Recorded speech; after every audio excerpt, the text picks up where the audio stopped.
ప్రభువును రక్షకుడైన యేసుక్రీస్తు నామమున మీ అందరికీ శుభాలు వందనాలు తెలియజేస్తున్నానండి. దేవుడు మిమ్మలను మీ కుటుంబాలను ఆశీర్వదించును గాక. ఆమేన్. ఈరోజు దేవుని యొక్క వాక్యాన్ని మనం ధ్యానించుకుందాము. దానియేలు గ్రంథము 2వ అధ్యాయము 44వ వచనం మనం చదువుకుందాం. ఆ రాజుల కాలములలో పరలోకమందున్న దేవుడు ఒక రాజ్యమును స్థాపించును, దానికన్నటికిని నాశనము కలగదు. ఆ రాజ్యము దాన్ని పొందిన వారికి గాక మరెవరికిని చెందదు. అది ముందు చెప్పిన రాజ్యములన్నిటినీ పగలగొట్టి నిర్మూలము చేయును, కానీ అది యుగయుగముల వరకు నిలుచును. ఈ కొద్ది వాక్యము దేవుడు ఆశీర్వదించును గాక. ఆమేన్. ప్రభునందు ప్రియమైన దేవుని బిడ్డలారా, ఈ దేవుని యొక్క వాక్యం నుండి మనం చూస్తుంటే దానియేలు గారికి ఒక దర్శనము, దేవుడిచ్చిన ఒక దర్శనము, అది చెప్పడానికి ప్రియమైన వాళ్ళారా దేవుని యొక్క మాటలు మనకు తెలియజేస్తున్నాయి. కనుక ఈ లోకరాజ్యాలన్నీ కూడా ఏదో ఒక దినాన్నే పాడైపోతూ ఉంటాయి, కానీ యుగయుగముల వరకు సమస్తము కూడా నిలబడే ఒక రాజ్యం ఒకటి ఉంది. అది పరలోక రాజ్యం, ఆ స్థిరమైన రాజ్యం. అది అన్నిటికీ కూడా కదల్చబడదు. ఆ రాజ్యం కొరకే మనం ప్రయాసపడాలి తప్పగానే ఈ లోకంలో ఎన్ని రాజ్యాలు ఉన్నా అవన్నీ కూడా కూల్చబడుతూ ఉంటాయి.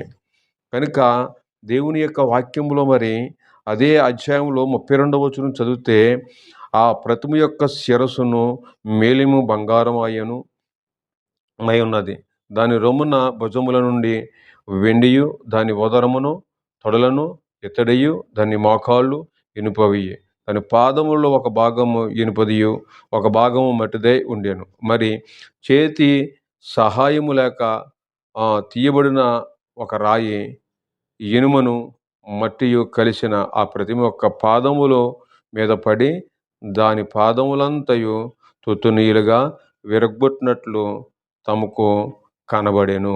దేవునికి మహిమ కలుగును గాక. ఒక దర్శనము చూస్తున్నాం ఇక్కడ ప్రియమైన వాళ్ళరా.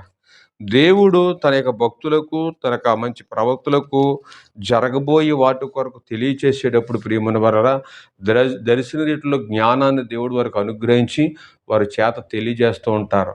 కనుక ప్రస్తుతము జరుగుతున్న కాలాలను బట్టి మనం చూస్తుంటే ప్రియమైన వారరా, పరిశుద్ధ గ్రంథములో దేవుని యొక్క రాజ్యము త్వరలో స్థాపించబోతున్నారు, దేవుని యొక్క రాజ్యము స్థాపించబడబోతుంది అని ఒక లేఖనాలు మనకు అర్థమవుతున్నాయి. కనుక ఈ మాటలు విన్నా నా ప్రియ దేవునులారా, దేవుని కొరకు మనం సిద్ధపాటు కలిగి, దేవుని యందు భయభక్తులు కలిగి, దేవుని కొరకే మనం జీవించాలి. ఇదిగో నేను త్వరగా వస్తున్నానని చెప్తున్నాడు కదా. ఆయన త్వరగా వచ్చేటప్పుడు ఆయన రాజ్యాన్ని స్థాపించుకుంటారు. కనుక ఆయన నిత్యరాజ్యంలో మనం ఉండులాగును ప్రతి ఒక్కరము దేవుని కొరకు సిద్ధపాటు కలిగి మరి దేవుని కొరకు మనం ఇది చూద్దాము.